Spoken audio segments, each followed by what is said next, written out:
Make it this one. The concept that unlocks pretty much all of reported speech is called backshifting. So what on earth is backshifting? It's actually a really simple idea. It's just the process of taking the verb in the original quote and nudging it one step further into the past. Think about it. The original speaking happened in the past, right? So when we report it later, the grammar literally moves back in time to reflect that. All right, enough talk. Let's see this golden rule in action. We'll start with the present tenses, because this is where backshifting is the most clear and obvious. First up, present simple. Someone says, "She always wears a coat." The verb is wears. All we do is backshift it one step. What's the past of wears? It's wore. So our reported sentence is, he said that she always wore a coat. See? Simple. And this same logic just keeps on rolling. Take the present continuous. If the quote is, "I am looking for my keys," you just backshift "am looking" one step into the past, and that becomes "was looking." So you get, he said that he was looking for his keys. The pattern holds up perfectly. And yup, you guessed it, it's the exact same story for present perfect. She has written, you just take that one little step back in time, and it becomes she had written, which is the past perfect. It's all about that one consistent rule. Just take a step back. Okay, so that all makes sense for the present tense. But what happens if the original thing someone said was already in the past? Can we go even further back in time? You bet we can. Let's check it out. So, if the original sentence is already in the past simple, like "my friend gave me," we just apply our backshift rule again. We take it one more step into the past, which lands us at the past perfect. The verb becomes had given. It makes total sense, right? The giving happened before the saying. And the logic just keeps on going. If they said, "we were living in London," well, that ongoing past action gets backshifted to the past perfect continuous, had been living. It shows that the living was happening before they told the story. The system just works. But wait, what happens when you've gone as far back in the grammatical timeline as you can possibly go? Well, here's some really good news. You finally get to take a break. And this brings us to a super helpful exception. The past perfect tense, like in "the bread had gone stale," is basically the end of the road. There's nowhere farther back to go. So when you report it, guess what? The verb stays exactly the same. It's a freebie. Past perfect does not change. All right, we've totally nailed the main verb tenses. But what about all those little helper verbs? You know, the modals. Words that talk about things like possibility or ability. Let's run through these real quick. The pattern here is pretty much the same. We're just finding the past version of the word.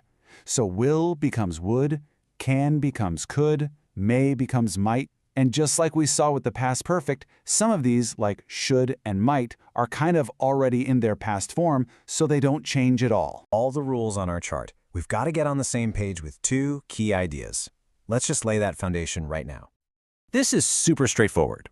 Direct speech is when you use someone's exact words, usually with quotation marks around them. Reported speech, on the other hand, is when you're more like a narrator, just explaining the gist or the meaning of what they said. And here's what that looks like in the wild. Check it out.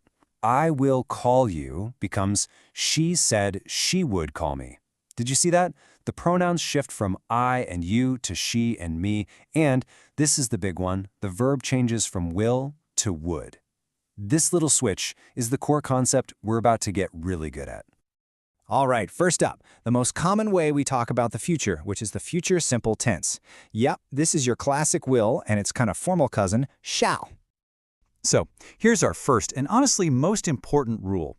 When someone uses will in direct speech, you're pretty much always going to change it to would when you report it. It's really as simple as that. So, let's say someone makes a simple promise. "I will call you tomorrow." And here's the report. She said that she would call me the next day. Okay, notice two things happened here. Will became would, obviously, but just as important, the time reference shifted. Tomorrow became the next day. That is such a key detail to remember. Now, what about will's more formal cousin, shall? I know, you don't hear it as often, but the rule is just as clean and simple. Shall just becomes should. So you might hear someone making a very proper commitment, something like, "I shall do my best." When we report it, it's a nice, clean swap. He said that he should do his best. See, we're just following the rule from our chart, and the meaning is perfectly preserved. Easy. Okay, but what about actions that are going to be in progress for a little while in the future? Well, that brings us to the future continuous tense. So the pattern here is actually really logical. It just builds on what we already know. The phrase will be, which we use for an ongoing future action, simply becomes would be. So if someone's describing an activity that's going to happen over a period of time, they might say something like, I will be traveling next week. And boom, here's the reported version. Will be becomes would be, and just like we saw before, that time reference gets a little update. Next week changes to the following week. The pattern is so consistent, right? Let's go ahead and tackle our final tense from the chart, the future perfect. This is the one we use for talking about an action that will be finished by a certain point in the future. Our last rule follows the exact same logic we've been using. The structure will have, which signals a completed future action, transforms right into its partner, would have. I will have finished by then. And the reported version is just a direct swap. He said that he would have finished by then. Will have simply becomes would have. And hey, because by then is a relative time marker, it doesn't even need to change. How easy is that? So we've walked through all the rules, we've seen them in action. Let's just pull it all together into one crystal clear summary. This is really what you need to take away from our little explainer today.